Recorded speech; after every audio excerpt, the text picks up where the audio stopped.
சிவா சிவாய நம்ம சிவாய் நம்ம காலை வணக்கம் சிவா, எப்படி இருக்கீங்க? நல்லா இருக்கேன் நல்லா இருக்கேன். நீங்க நல்லா இருக்கீங்களா? நல்லா இருக்கு சிவா. சொல்லுங்க. இந்த தீக்காக்காரன்லாம் ஆ தமிழ்ல தான் அர்ச்சனை பண்ணணும், சமஸ்கிருதத்துல அர்ச்சனை பண்ணக்கூடாதுன்னு சொல்றானே, என்ன காரணம் சிவா?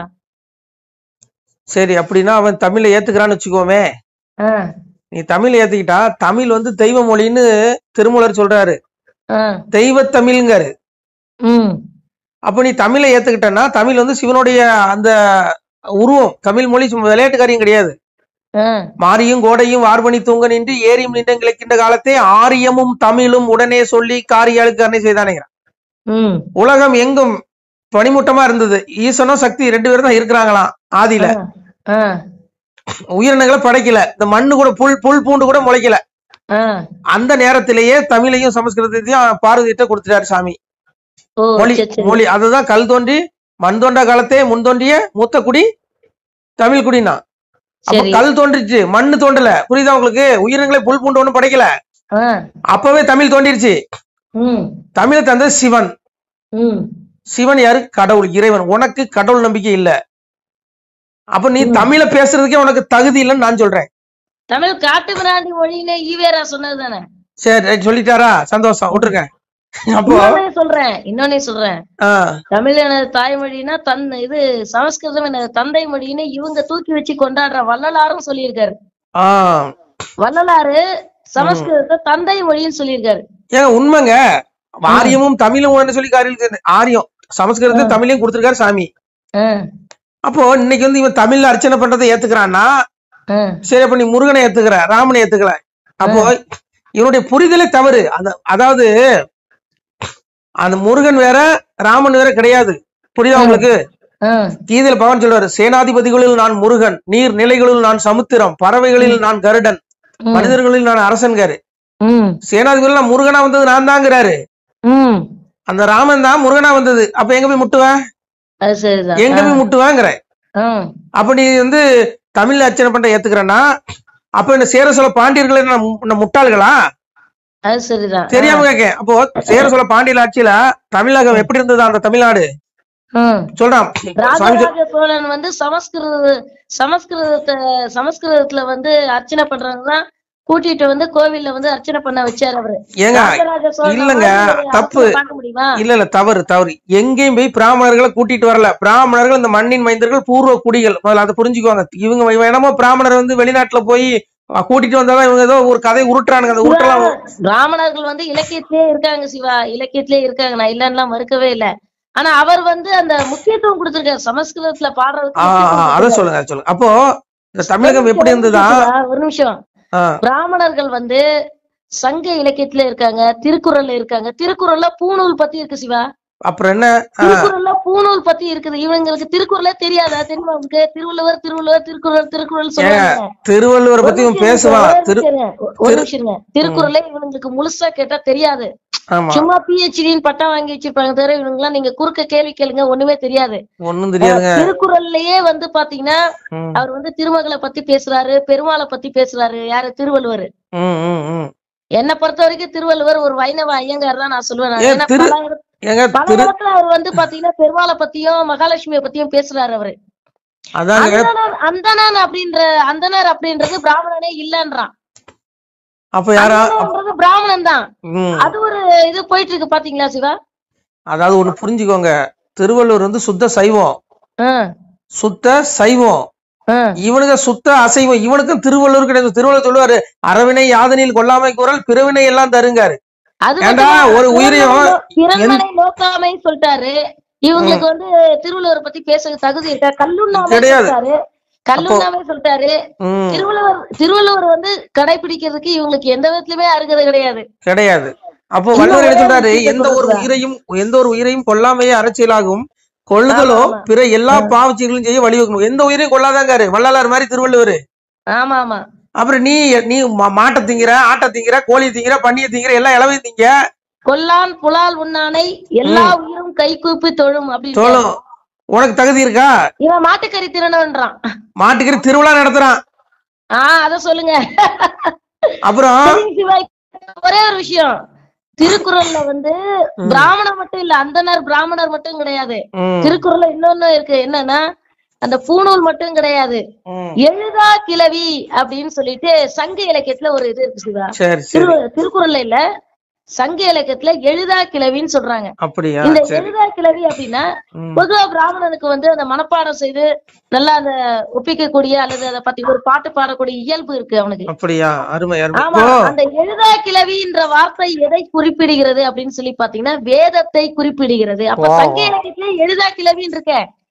அப்புறம் என்ன? ஆனா இந்த திராவிடன் வந்து வேதங்கள் திராவிடன் வந்து சங்க இலக்கியத்திலயும் திருக்குறள்லயும் இருக்கிறதா ஏதாவது ஒரு சான்று காட்ட சொல்லுங்க பாப்போம். ஒண்ணுமே இருக்காது. பிராமணர்கள் அந்த காலத்திலேயே இருந்தாங்க அப்படின்றதுக்கு, அதாவது பல்யாகம்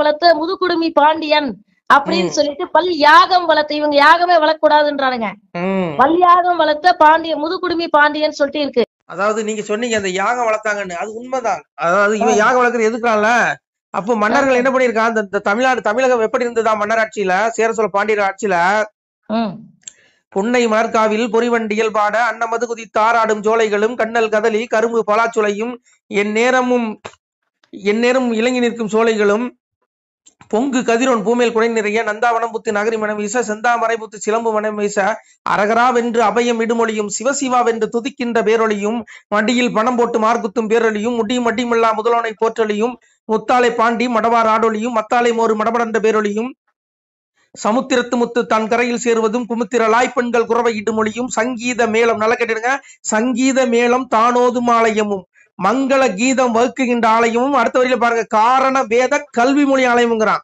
காரண வேத கல்வி மொழி ஆலயமும் வாரணத்தின் மீதே வருபவனி ஆரம்பமும் மாவேரி வீதி வருபவனி வீதிகளும் கூரையிலே முத்து கொலை சாய்க்கும் கண்டல்களும் பாதையிலே என்ன சொல்றான், பாதையிலே பார்ப்பாருக்கு பைம்பொன் அளிப்பாரும். இப்போ தங்கத்தையே ரோட்ட போறன்னு கூட்டு தானமா கொடுப்பானா, அவ்வளவு செழிப்பா இருந்ததாங்க பாண்டியனுடைய ஆட்சி, சேர சோழ பாண்டியனுடைய ஆட்சி. பாதையிலே பார்ப்போருக்கு பைம்பொன் அளிப்பாருங்க. எப்படி? அன்னமிடும் சாலைகளும் ஆலயங்கள் வைப்பாரும் சொர்ணம் அளித்து சொகுசு பெற நிற்பாராம், தங்கத்தை தானமா கொடுப்பானாம். சிவனே சிவனே என சிவகருத்தாய் நிற்பாரும் தவமே பெரிதெனவே தவநிலைகள் செய்வாரும் கோவிந்தா வென்று குருபூசை செய்வாரும் நாவிந்தையாக நாள் வேதம் பார்ப்பாரும். இதனால இப்படி நீதம் கடைபிடிக்கப்பட்டதுனால, இவ்வளவு செழிப்பா இவ்வளவு ஒழுக்கமா மூவேந்தர்கள் ஆண்டதுனால என்ன பண்ணுமா, மாறி பொழியும் மாதம் ஒரு 3 தரம். இறைவன் என்ன பண்றான், இவன் ஆட்சியில சேர சோழ பாண்டியன் ஆட்சியில் நீதி ஒழுங்கா கடைபிடிக்கப்படுது. அதனால வர்ண பவனை கூப்பிட்டுடே அவன் ஆளக்கூடிய தேசத்துல மும்மாறி மழை பெய்ய வைக்கணும்னு இறைவன் கட்டளையிட்டாரான் சிவபெருமான். சூப்பர். அதான் பாருங்க, மாறி பொழியும் மாதம் ஒரு 3 தரம் ஏறி பெருகி ஏறடிக்க மல்லரெல்லாம் நாத்து நடும்புரசி நளினமுகு சொல்லொலியும் கூத்தொழியும் குரு பூசை தன்னொழியும் எப்பாரெல்லாம் புகழும் ஏகா பதியது போல் தப்பான தன்மை தம்மான எங்க சாமி. அப்போ இந்த தமிழ்நாடு மூவேந்தரோட ஆட்சியில் இவ்வளவு சிறப்பா இருந்திருக்குதுங்க. அப்புறம் கேளுங்க, 1008 திருப்பதிக்கும் வாயுதமாய் பூசை வகுப்பு முடங்காது கோவில் கிணறு குளங்கரை வாபிகளும் தேய்வு வராதே சுற்றுமதில் கட்டுவாருங்க. ஒரு கோயில் மதிச்சவரு லேசா சிதிலம் அடைஞ்சாலும் உடனே திருப்பணி பண்ணுவாங்களாம் கோயில்கள். இன்னைக்கு நம்ம மன்னர்கள் கிட்ட கோயிலுக்கு ஒரு சுண்ணாம்பு அடிக்க மாட்டேங்கிறான், அங்கங்க இந்த சினிமா தியேட்டர்ல வசூல் பண்ற மாதிரி சிறப்பு தரிசனங்க அர்ச்சனை கட்டணங்கிறான், எல்லா கட்டணமும் வச்சு வசூல் பண்ணி தின்னுட்டு இருக்கானுங்க.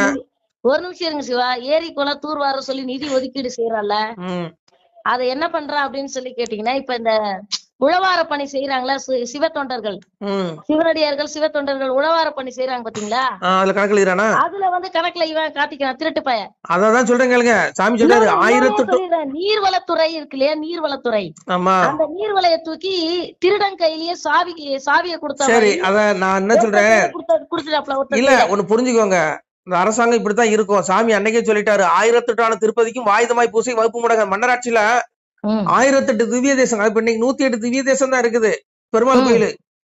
மீதி கோயில்கள் எல்லாம் இடிஞ்சு தரைக்கு மட்டமா மண்ணா போயிச்சு விட்டுட்டான். 1008 திருப்பதி இருக்குங்கிற, இன்னைக்கு 108 தான் இருக்குது வைணவத்தலம். மீதி எங்க போச்சு கோயில்லாம்? அதெல்லாம் பராமரிக்கவே இல்லை, பராமரிக்கல. படையெடுப்புல சிலர் படையெடுப்புல இடிச்சு எல்லாம் தள்ளிட்டானுங்க நிறைய. அப்போ சாமி சொல்றாரு, இந்த கோயில்களுக்கு ஆயுதமாய் பூசை வகுப்பு முடங்காதான். அந்த முக்கால பூஜை அவ்வளவு சரியா பண்ணியிருக்கிறான் இந்த மன்னர்கள். அப்போ சாமி பகவான் என்ன பண்ணிருக்காரு, மாதம் மும்மாரி மலை இவனுடைய ஆட்சியில பெய்யணும். எப்படி அப்புறம் சொல்றாரு, எளியோர் வலியோர் என்ற நிமிக பாராமல் கலிகூற நன்றாய் கண்ட வழக்கை உரைப்பார். அன்னமடமை தகம் கலிகூற எந்நேரமும் பிச்சை இடுவார் எளியோருக்குங்காரு சாமி. கோயில்கள்ல எங்க பார்த்தாலும் அன்ன சத்திரச்சாலைகள், நீங்க மன்னராட்சியில ஒரு ஒரு ஊருக்கு 2 சத்திரச்சாலை இருக்குமா, நீங்க அங்க போனீங்கன்னா சாப்பிட்டுக்கலாம், இலவச உணவு உங்களுக்கு. இன்னைக்கு இருக்குதா? அது கரெக்ட் தான். இவனுக்கு மன்னராட்சியை குறை இருங்க, இவன் ஒரு நிமிஷம் கேளுங்க. இவன் மன்னராட்சியை குறை சொல்றானா? இவன் எங்கேயாவது ஓசியில சாப்பாடு போறானா ஏழைகளுக்கு? சொல்லுங்க. மன்னராட்சியில அப்புறம் எளியோர் வலியோர் எந்த நிமிகப்பால் கலிகுரண்டாய் கண்ட வழக்கு. இங்க பாருங்க, பணக்காரனுக்கு ஒரு வழக்கு, ஏழைக்கு ஒரு வழக்கு கிடையாது. எல்லாத்துக்கும் ஒரே தீர்ப்பு தான் மன்னராட்சியில. எளியோர் வலியோர் எந்த நிமிக பாருங்க கலிகுரண்டாய் கண்ட வழக்கு உரைப்பாருங்க. இப்படி இருந்த தேசம் எப்படி? அப்போ எந்த இரவும் இருந்து பிச்சை ஈவாரும் ஆறில் ஒரு கடமை அவன் வேண்டிட்டான் தேரியவன் சோழன் சீமை அரசாண்டி இருந்தான். சிவாயனம என்ற சிவவேதம் அல்லாது கவாயமை சொல்ல கருத்தெறிய மாட்டார்கள். 6ல் ஒரு கடமை அவன் தர மாட்டோம் என்று மாறொருவர் சொன்னால் மன்னன் மறுத்திருக்கிறான். 12 ஆண்டு இறையிறத்தல் 12 ஆண்டு பொறுத்திருந்த அறிவன்பானுங்க. நீ 10 வருஷம் நீ வரி கட்டிட்டனா, நீ 2 வருஷம் வரி தர வேண்டாம், வரி நீக்கிடுவானா.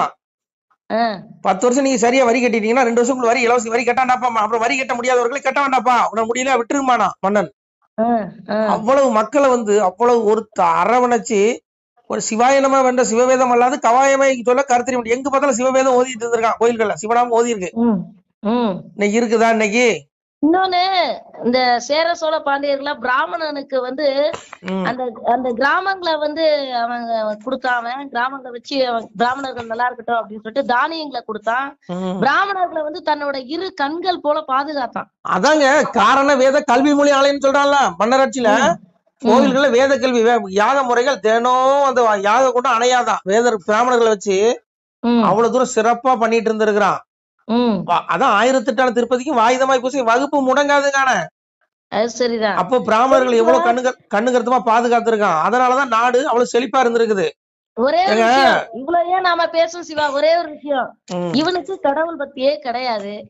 அது இறைவன் கோயில்ல இறைவனுக்கு தமிழ்ல அர்ச்சனை பண்ணா இவனுக்கு என்ன, சமஸ்கிருதத்துல அர்ச்சனை பண்ணா இவனுக்கு என்ன? உனக்குதான் கடவுள் நம்பிக்கை கிடையாது. அத சொல்லுங்க. நீ ஈவேராவோட குரூப் ஆச்சு, ஈவேராவோட பேரனாச்சு. உனக்கு கோவிலுக்குள்ள தமிழ்ல அர்ச்சனை பண்ணா என்ன, சமஸ்கிருதத்துல அர்ச்சனை பண்ணா என்ன? ஆனா கோவிலுடைய வருமானம் மட்டும் வேணும். ஆனா கோவில்ல இருக்கக்கூடிய வருமானம் மட்டும் வேணும். அப்போ இதுல இருந்து என்ன தெரியுது?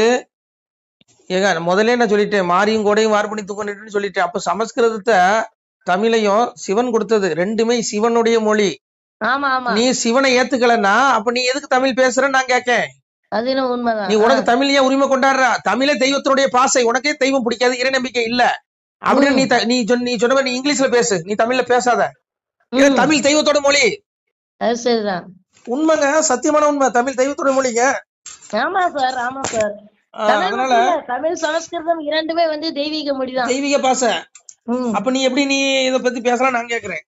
எப்படி தெய்வத்தோட மொழி நீ பேசக்கூடாதுல்ல? அது கரெக்ட் தான். இதுக்கு உதாரணம் கொடுக்கலாம். திருமூலரே சொல்றாரு, என்னை நன்றாக இறைவன் படைத்தனன் தன்னை நன்றாக தமிழ் செய்யுமாறேனாரு. இல்ல சிவா, அப்போ தெய்வத்தோட மொழி தமிழ் மொழிங்காரு. இல்ல சிவா, இறைவனுக்கு தமிழ்ல அர்ச்சனை செஞ்சா பிடிக்குமா, சமஸ்கிருதத்துல அர்ச்சனை செஞ்சா பிடிக்குமான்றது இவனுக்கு எப்படி தெரியும்? உனக்கு என்ன அக்கறங்க? இறைவன் தானே, இறைவன் தான் சொல்லணும் எனக்கு தமிழ்ல அர்ச்சனை பண்ணுங்க, சமஸ்கிருதத்துல அர்ச்சனை பண்ணுங்கன்னு. நான் என்ன சொல்றேன், கடவுள் பத்தி இல்ல தீக்காரனுக்கு கடவுளுக்கு எந்த மொழியில அர்ச்சனை பண்ணா பிடிக்கும் இவனுக்கு எப்படி தெரியும்? அத சொல்லுங்க.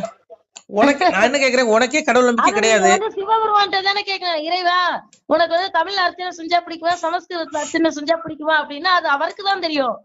அப்படி இல்லங்க, உனக்கு எப்படி தெரியும் கடவுளுக்கு தமிழ்ல தான் அர்ச்சனை செஞ்சா பிடிக்கும்? இல்ல ஒண்ணு புரிஞ்சுக்கோங்க, அதாவது தமிழ் தெய்வத்துடைய மொழி. தமிழ் தமிழே ஒரு தெய்வம் தான், புரியுதா உங்களுக்கு? தமிழ் சிவன், தமிழ் வேற சிவன் வேற கிடையாதுங்க. திருமூலர் என்னை நன்றாக இறைவன் படைத்தனன் தன்னை நன்றாக தமிழ் செய்யுமாறேங்காரு. இன்னொன்னு நான் சொல்லிடுறேன் சிவா, இந்த தீக்காரனுங்களாம் நீங்க கவனிச்சிருப்பீங்களா என்னன்னு தெரியல, வள்ளியை ஏத்துக்கிறாங்க. முருகனுடைய மனைவி வள்ளியை ஏத்துக்கிறாங்க. சரி, ஏத்துக்கிறதுல ஏன் தெரியுமா? ஏன் அப்படின்னா தெய்வானை வந்து என்ன சொல்றது, அந்த பிராமணருடைய இது, அந்த பிராமணர் இது மூலமா திருமணம் உருவானது அப்படின்றதுனால, அதாவது என்ன சொல்றது, இந்த பார்ப்பனிய முறைப்படி வந்து தெய்வானைக்கு வந்து திருமணம் நடந்தது, அதனால தெய்வானைன்ற ஒரு மனைவியே முருகனுக்கு கிடையாது அப்படின்னு முருகனுக்கு தெய்வானைக்கு இவனுங்க டைவர்ஸ் பண்ணி வைக்கிறானுங்க. ஏவோ இவனுங்க மாதிரி முருகனுக்கும் அவன்தான் வந்து, அதாவது 2 திருமணம் இருக்கு சுதா. அதுல கனவு மனம் வந்து வள்ளிக்கா, கற்பு மனம் உண்மையை சொல்ல போனா நாமெல்லாம் வந்து கற்பு மனம் தெய்வானை வந்து முறைப்படி பிராமணர்கள் அழைச்சி வேத மந்திரங்கள் ஒலிக்க வந்து தெய்வானைக்கு முருகனுக்கு திருமணம் நடந்ததுனால தாலி கட்டி, அதே நான் சொல்லிடுறேன், தாலி கட்டி வேத முறைப்படி வைதிகர்கள் எல்லாம் வச்சு அந்த மந்திர வேதம் ஒலிக்க வந்து தெய்வானைக்கு, அதாவது அம்மி மிதித்து அருந்ததி பார்த்து சொல்றாங்க இல்லையா, அந்த மாதிரி திருமணம் நடந்ததுனால தெய்வானை வந்து முருகனுடைய மனைவியே இல்லைன்றானுங்க. என்னமோ இவனுங்கதான் வந்து திருமணம் செஞ்சு வச்ச மாதிரி ரெஜிஸ்டர் ஆபீஸ்ல.